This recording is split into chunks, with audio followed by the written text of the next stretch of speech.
네, 마지막 시간에도 굉장히 좀 중요한 내용들을 했죠. 가등기, 그 다음에 처분 제한 등기와 관련해서 가처분, 그 다음에 아파트 등기부, 구분건물 등기부가 어떻게 되겠는지 다 중요합니다. 가등기도 매년 나오고 가처분과 구분건물도 잘 나오는 내용이니까 잘 정리하시면 되는데, 자, 오늘 배웠던 내용 중에서요, 이제 가등기하고 구분건물 등기부와 하는 두 문제 정도 보도록 하죠. 자, 가등기와 하는 설명으로 틀린 거 됐습니다. 자, 보죠.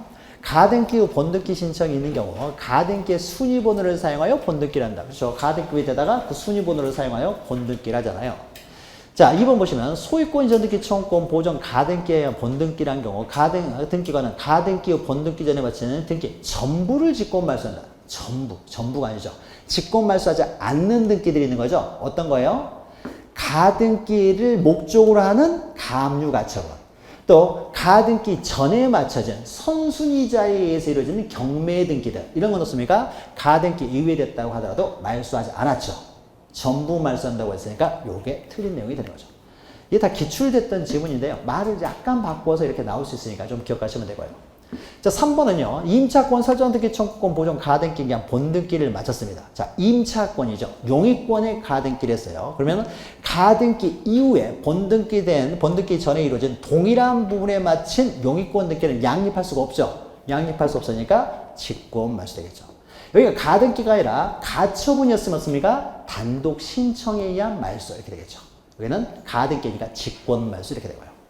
그 다음에 4번 보시면 저당권 설정에 가등기에서 본등기를 했어요. 그러면 가등기 후 본등기 전에 이루어진 어떠한 등기도 말소가 안 된다고 했죠. 그러니까 직권 말소하는 등기가 아무것도 없는 거죠. 그럼 어떻습니까? 여기도 마찬가지죠. 여기가 가등기가 아니라 처분금지 가처분 등기가 됐을 때도 마찬가지죠. 다음에 때는 단독으로 신청할 수 없다. 말소를 신청할 수 없다. 단독 신청해서 말소할 수 있는 등기가 없다. 이렇게 되겠죠. 직권 말소가 아니라 때는 단독 신청이니까요. 5번 가등기 명의는 어떻습니까? 가등기의 말소죠. 가등기의 말소는 가등기 명의인이 단독으로 말소를 신청할 수가 있었던 거죠. 그래서 가등기를 설정하는 경우, 가등기가 말소되는 경우 단독으로 할 수 있는 경우도 중요하다고 했습니다. 그래서 요거 좀 기억하시면 되고요. 그러니까 2번만 틀린 내용이 되는 거죠. 가등기는요, 뭐 다양하게 나옵니다. 다양하게. 자, 그 다음에요. 대지권 등기요. 조금 전에 했던 구분건물 등기에서 대지권 등기 설명으로 틀린 것을 알아보죠. 자, 대지 사용권이죠. 대지 사용권은 구분건물 소유자가 그 대지에서 갖는 권리로서 가장 일반적인 소유권이지만 반드시 소유자가 아니라고 하더라도 지상권, 저세권, 임차권으로 대지 사용권을 가질 수 있는 거죠. 이 대지 사용권을 전유 부분과 절대적으로 분리 처분하지 못하도록 만들어버리면 이제 대지권이 되는 거고요. 2번 대지권의 등기요. 자, 대지권 등기죠. 대지권 등기는 대지권 없으면 이제 대지권 등기가 된 거죠.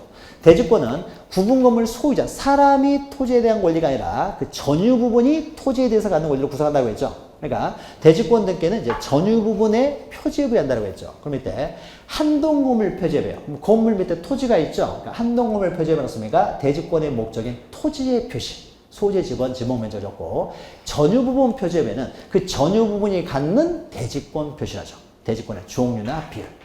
이게 되죠. 전유 부분 표지에 그 전유 부분이 갖는 대지권을 표시하고 한동건물 표지에 그 밑에는 토지를 표시하고요.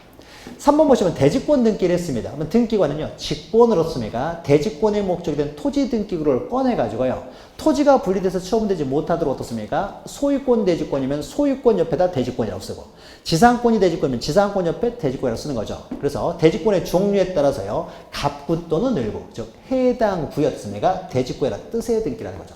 여기서 해당 구라는 것은 갑구나 을구를 말하는 거죠. 4번 보시면 대지권 등기를 한 후 한 건물에 관한 등기로서 건물만에 관한 뜻의 부기가 없는 것은요, 대지권에 대해서도 동일한 등기로 수령이 되는 거죠. 그래서 건물 등기에 전세권 등기하면은 대지권에도 전세권이 미치고 건물에 전세권 등기하면 대지도 전세권이 미치는 거죠.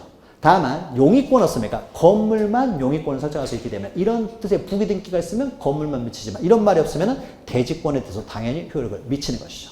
맞죠? 5번 대지권이라는 뜻의 등기를 한 토지의 등기 기록에는 대지권만을 목적으로 하는 근저당권 설정 등기 할 수가 없죠. 소유권 이전 등기, 저당권 등기, 대지권만 분리 처분이 안 된다는 거죠. 대지권만 없습니까? 저당권 설정하면 분리 처분이 돼버리잖아요. 토지만, 대지권만 따로 분리돼서 경매가 된다는 거잖아요. 경매되는 거죠. 그러니까 만약에 소유권 대지권이면 그 소유권에 대해서 저당권을 설정하지 못하고요. 지상권이 대지권이에요. 지상권만 분리돼서 처분될 수가 없죠. 그 지상권에 대해서 저당권 설정이 안 된다는 거죠. 대지권은 소유권일 수도 있고 지상권일 수도 있는 거죠. 그럼 소유권이 대지권이 뭐습니까? 소유권에 대해서 저당권 느끼를 못할 것이고 지상권이 대지권이다. 그 지상권만 따로 분리돼서 저당권을 설정할 수가 없는 거죠. 대지권에 대해서 맞습니까? 그 대지권에 대해서만 저당권 설정 느끼를 할 수가 없는 거죠. 대지권만 전유 부분 건물과 분리돼서 처분할 수가 없기 때문에 5번이 틀린 내용이 되는 거죠. 자, 우리가 배운 내용을요, 그대로 나오진 않고 약간씩 바꿔서 나오도요, 내용 전체만 잘 이해하시면 다 풀 수 있기 때문에 내용을 잘 정리하시기 바랍니다. 자, 그러면은, 금요일 불금 보내시고, 저는 다음 주에 문제적으로 뵙겠습니다. 수고하셨습니다.